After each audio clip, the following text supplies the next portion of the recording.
यत्र स्थिता विप्रा यत्र यत्र च मानवः एकादश्यां कथां श्रुत्वा सर्वपापैः प्रमुच्यते। जो व्यक्ति जहाँ कहीं भी एकादशी की कथा को श्रद्धा से सुनता है वह समस्त पापों से मुक्त हो जाता है। और भविष्य पुराण के अनुसार नवे संति पवित्राणि तीर्थानि च यथा भुवि तुल्यम यथा एकादशी या विष्णु प्रियतमा तिथि। अर्थात इस पृथ्वी पर कोई भी तीर्थ या पवित्र कार्य इतना फलदायक नहीं जितना भगवान श्री विष्णु को प्रिय एकादशी तिथि है। राधे राधे, हरे कृष्ण। आप सभी को अपरा एकादशी की हार्दिक शुभकामनाएं। इस बार ज्येष्ठ मास के कृष्ण पक्ष की एकादशी जो कि अपरा एकादशी है 23 मई दिन शुक्रवार को पड़ रही है। द्वादशी तिथि 24 मई शनिवार की शाम 7:20 पर समाप्त होगी और हरिवासर का समय 24 मई शनिवार को सुबह 3 बजे तक समाप्त होगा। एकादशी व्रत पारण का यानी व्रत खोलने का शुभ मुहूर्त इस बार 24 मई दिन शनिवार को सुबह 5:46 से लेकर 8:59 तक रहेगा। अपरा एकादशी जिसे अचला एकादशी भी कहा जाता है वर्ष की अत्यंत पुण्यदायी एकादशियों में से एक मानी जाती है।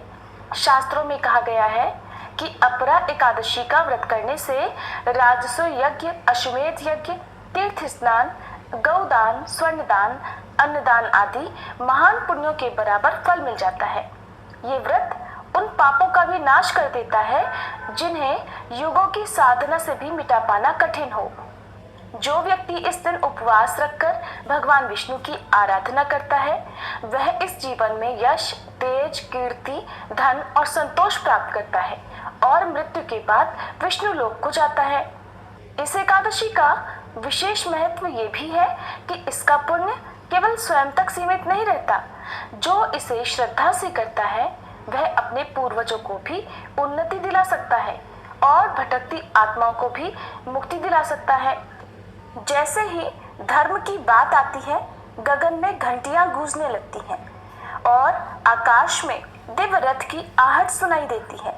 स्वर्णिम पहियों से सजा वह रथ जिसके रथारूढ़ हैं स्वयं श्री कृष्ण। उनके नेत्रों में करुणा, मुख पर मुस्कान और हाथों में धर्म का दीप लिए वे पांडवों के समक्ष प्रकट होते हैं। महाराज युधिष्ठिर हाथ जोड़कर श्री कृष्ण को प्रणाम करके पूछते हैं, हे माधव, हे योगेश्वर, कृपा करके मुझे बताइए कि ज्येष्ठ मास के कृष्ण पक्ष की एकादशी का क्या नाम है और उसका क्या फल है। भगवान श्री कृष्ण मंद मुस्कान के साथ उत्तर देते हैं, राजन, इस एकादशी का नाम है अपरा, इसे अचला भी कहते हैं। ये व्रत सब पापों का नाश कर मोक्ष का द्वार खोलता है। अब सुनो इसकी पावन कथा। प्राचीन समय की बात है। महिध्वज नाम के एक महान राजा अपने स्वभाव के अनुरूप ही राज्य किया करते थे और सशक्त राजा के शासन में सारी प्रजा भी सुखपूर्वक रह रही थी। राजा महिध्वज का छोटा भाई वज्रध्वज क्रूर, अधर्मी और बड़ा अन्यायी था। वह अपने बड़े भाई से द्वेष और ईर्ष्या रखता था। उससे अपने बड़े भाई की प्रसिद्धि सही नहीं जा रही थी और इसी ईर्ष्या के चलते एक दिन उसने एक कुकर्म कर डाला। उसने अपने बड़े भाई महिध्वज की हत्या कर दी और इतना ही नहीं, उसके शव को जंगल में एक पीपल के पेड़ के नीचे गड्ढा करके दबा दिया।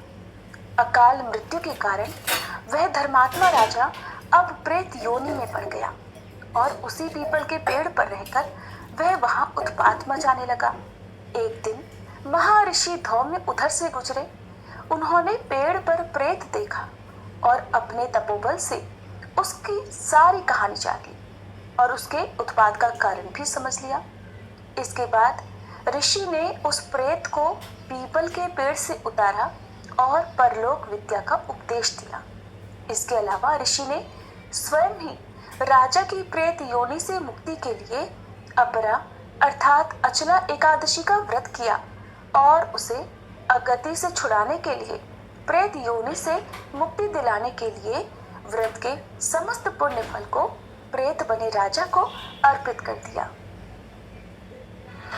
प्रभाव से राजा अब प्रेत योनि से मुक्त हो चुका था और अब वह ऋषि धौम्य को धन्यवाद देता हुआ दिव्य देह धारण करके पुष्पक विमान से स्वर्गलोक को चला गया। भगवान श्री कृष्ण ने धर्मराज युधिष्ठिर से कहा, हे राजन, ये मैंने लोकहित के लिए बहुत ही पावन कथा कही है। इसे पढ़ने और सुनने से मनुष्य समस्त पापों से मुक्त हो जाता है। भगवान श्री कृष्ण कहते हैं, जो फल कार्तिक पूर्णिमा पर त्रिपुष्कर में स्नान करने या गंगा तट पर पितरों का पिंडदान करने से मिलता है, वही फल अपरा एकादशी का व्रत करने से मिल जाता है।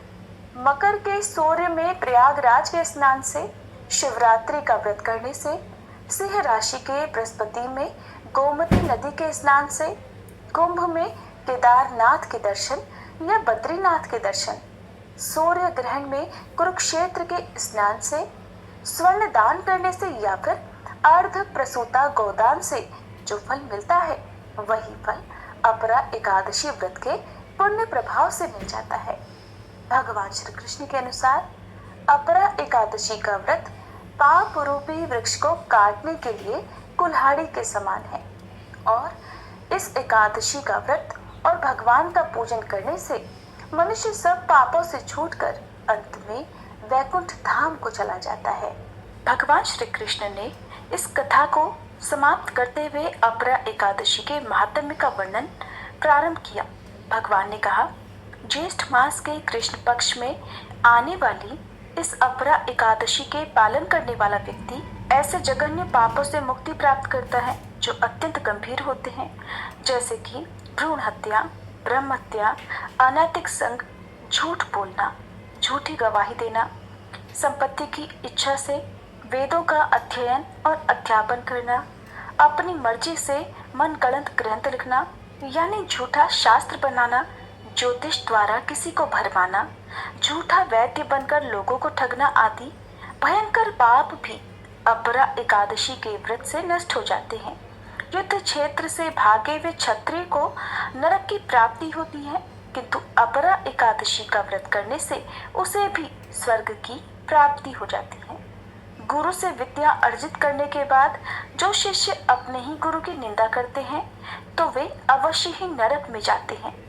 अपरा एकादशी का व्रत करने से इनके लिए स्वर्ग जाना संभव हो जाता है।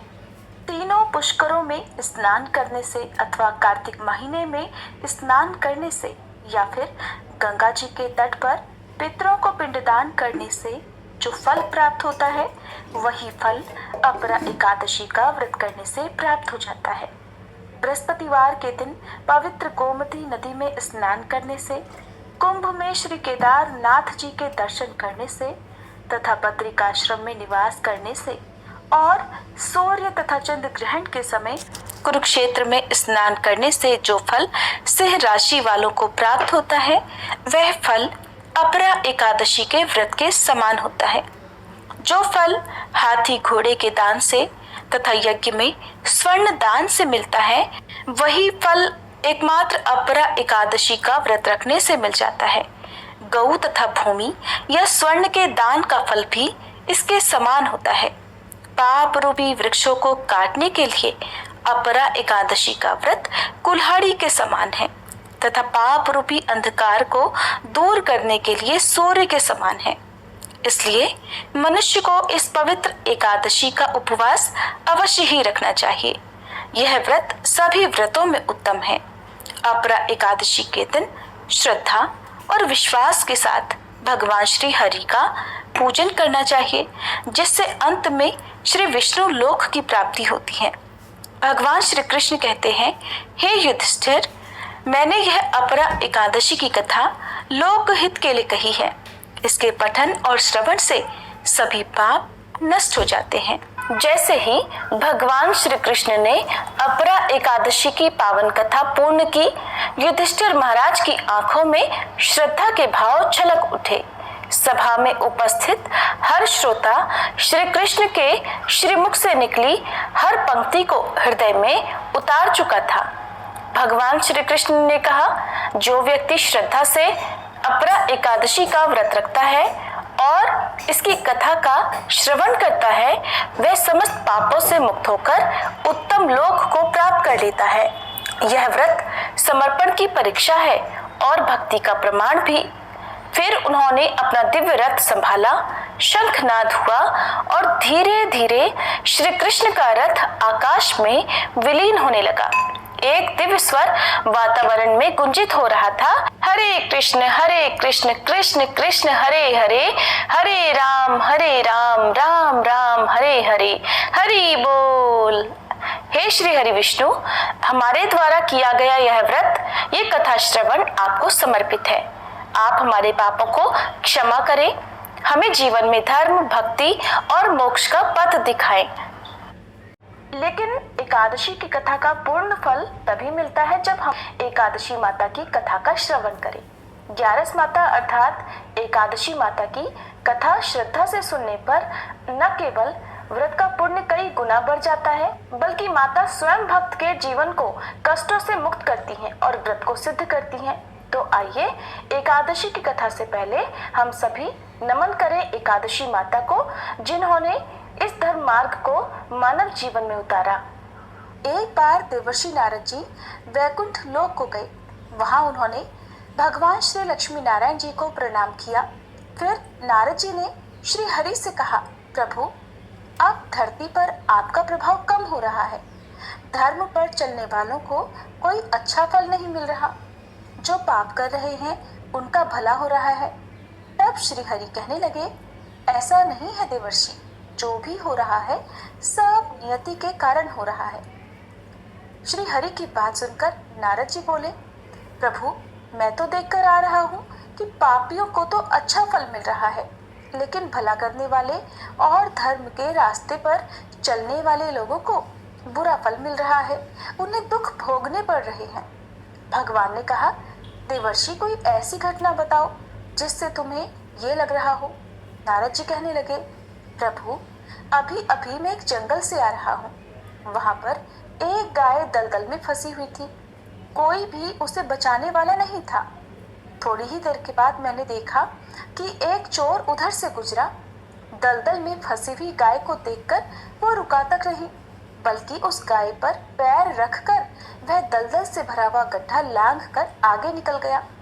आगे गया तो उस चोर को सोने की मोहरों से भरी एक थैली मिली। थोड़ी ही देर बाद वहां पर एक साधु महाराज आए। उन्होंने उस गाय को दलदल में फंसा देखा तो गाय को बाहर निकालने की पूरी कोशिश की और पूरी ताकत लगाकर आखिरकार उस गाय को निकाल लिया। गाय को बाहर निकालने के प्रयास में वह साधु महाराज खुद दलदल से लथपथ हो गए थे। जब वह साधु महाराज आगे बढ़े तो एक गड्ढे में गिर गए और उन्हें चोट लग गई। प्रभु, अब आप ही बताइए, ये कौन सा न्याय है? नारद जी की पूरी बात सुन लेने के बाद श्री हरि बोले, देवर्षि, ये सही ही हुआ। जो चोर गाय पर पैर रखकर भाग गया था, उसकी किस्मत में तो एक खजाना था, लेकिन उसके इस पाप के कारण उसे केवल कुछ मोहरें ही मिल पाई। वहीं उन साधु महाराज को गड्ढे में इसलिए गिरना पड़ा क्योंकि उनके भाग्य में उस समय मृत्यु लिखी हुई थी। लेकिन एक गाय को बचाने के कारण, दलदल से बाहर निकालने के कारण उनके पुण्य बहुत अधिक बढ़ गए और उनकी मृत्यु बस एक छोटी सी चोट में बदल गई। इंसान के कर्म से ही उसका भाग तय होता है देवर्षि, इसलिए अच्छे कर्म करना कभी भी नहीं छोड़ना चाहिए। श्री हरि की बात सुनकर देवर्षि नारद मुस्कुराते हुए और प्रभु को प्रणाम करते हुए नारायण नारायण कहकर प्रभु की रचाई हुई सृष्टि की अन्य लीलाएं देखने के लिए चल पड़े। प्रेम से बोलिए श्री लक्ष्मी नारायण भगवान की जय। अब सुनिए एकादशी माता की कथा। इस कथा को सुनने से ही एकादशी का व्रत पूरा माना जाता है। श्रोताओं, एक बार एक बूढ़ी माँ ने एकादशी का उपवास रखा। बड़े ही भक्ति भाव से वह एकादशी की पूजा किया करती थी। वे बूढ़ी हो चुकी थी। उन्हें वृद्धावस्था में कोई भी ऐसी वस्तु नहीं चाहिए थी जो वे एकादशी का उपवास रखती, क्योंकि एकादशी का उपवास रखने से तो श्री हरि की कृपा से सब कुछ मिल जाता है। वो बूढ़ी माँ तो अपने बच्चों के लिए, अपने परिवार की सुख सुविधा के लिए इतना कठिन व्रत रखती थी। वे दिन भर तो बड़ा कठिन मन करके और अपनी प्यास को किसी तरह से रोके रही, क्योंकि एकादशी के व्रत में वो जल की एक बूंद भी ग्रहण नहीं करती थी। द्वादशी को ही जल पीकर वो अपने व्रत का पारणा किया करती थी। दिन भर उन्होंने किसी प्रकार अपने मन को संयमित रखा, पूजा पाठ की, व्रत की कथा पढ़ी सुनी और फिर पंडित जी को मिट्टी के एक पात्र में भरकर पानी और मौसमी फल दान में दिए। दोना भरकर शक्कर भी वितरित की। उन्हें गर्मी के कारण बड़ी बेचैनी हो रही थी। एक तो निराहार और निर्जल रहकर उपवास रखा था और ऊपर से प्यास भी अधिक सता रही थी। इस कारण उन्होंने सोचा कि चलो पानी में बैठूं, शायद थोड़ी शांति मिले। ये सोचकर वह पानी में बैठी रही, पानी से बार बार कुल्ला करती और मुंह हाथ धोती रही। तब कहीं जाकर उन्हें थोड़ा बहुत चैन मिला। एक तो धूप तेज की पड़ रही थी, इस कारण बार बार बूढ़ी माँ का मुंह सूखा जा रहा था। बूढ़ी माँ बड़ी बेचैन हो रही थी। एक तो बुढ़ापा, दूसरा यह भयंकर गर्मी। बुढ़ापे की तो स्थिति ही कुछ ऐसी होती है, बड़ी मुश्किल से धीरज बंध पाता है। अब किसी प्रकार रो धोकर दिन कट पाना बड़ा ही मुश्किल दिखाई दे रहा था। चारपाई पर पड़ी हुई बूढ़ी माँ को किसी प्रकार भी शांति नहीं मिल रही थी। बार बार प्यास के मारे गला सूख रहा था और वे इस प्रकार बेचैन होकर करवटें बदलती जा रही थी। कई बार उठकर वे घर के बाहर जाती, फिर अंदर आ जाती। ना उन्हें घर के अंदर शांति मिल रही थी, ना बाहर। वे पड़ी पड़ी एकादशी माता को याद करती रही और मन में ध्याती रही कि हे माता, आप मेरी लाज रखिएगा, आप ही मुझे शक्ति दीजिएगा ताकि मैं भली भांति आपका व्रत कर सकूं और ये पहाड़ सी रात सुकून से बीत जाए। प्यास के कारण बूढ़ी माँ की बेचैनी तो बढ़ ही रही थी। उन्होंने धैर्य रखने का बहुत प्रयास किया, लेकिन आखिरकार उनकी सहनशीलता की सीमा टूट गई और वे घबराकर प्यास के मारे एकदम चिल्ला पड़ी, बचाओ बचाओ। बूढ़ी माँ का चिल्लाना सुनकर उनके परिवार के सभी सदस्य उनके आसपास इकट्ठा हो गए और बूढ़ी माँ की चारपाई के पास पहुंच गए। सब बोले, अम्मा जी क्या हुआ, आपको क्यों चिल्ला रही हो? और जब आपसे व्रत नहीं रखा जाता तो इस बुढ़ापे में इतना कठिन व्रत क्यों कर रही हो?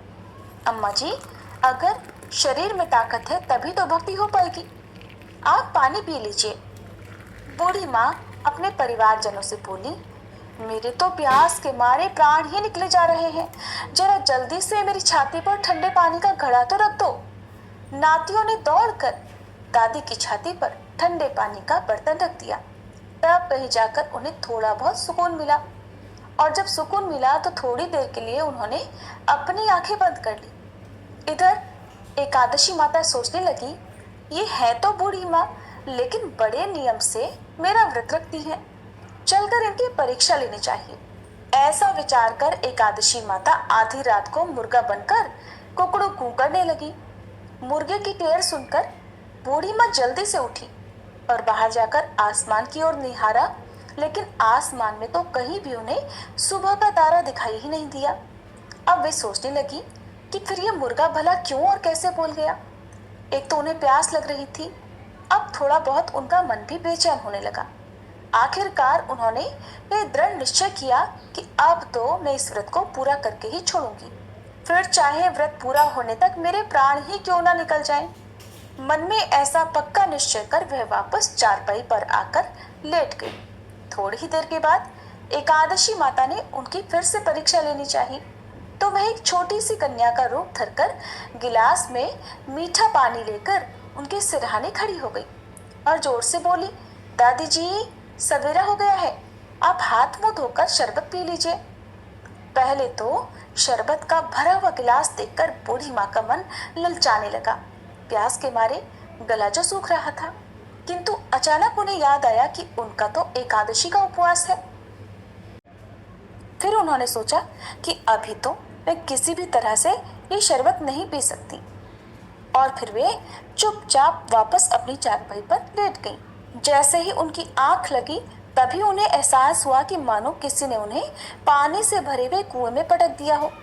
वे बहुत देर तक उस कुएं में हाथ पांव चलाती रही, लेकिन इस बीच उन्होंने अपने मुंह में पानी की एक बूंद भी नहीं जाने दी, क्योंकि उनका एकादशी का उपवास जो था, और वे पक्के निश्चय के साथ अपना व्रत पालन करती रही। थोड़ी ही देर में उन्हें ऐसा लगा मानो सामने आग जल रही हो। आग के कारण बड़ी भारी गर्मी लगने लगी।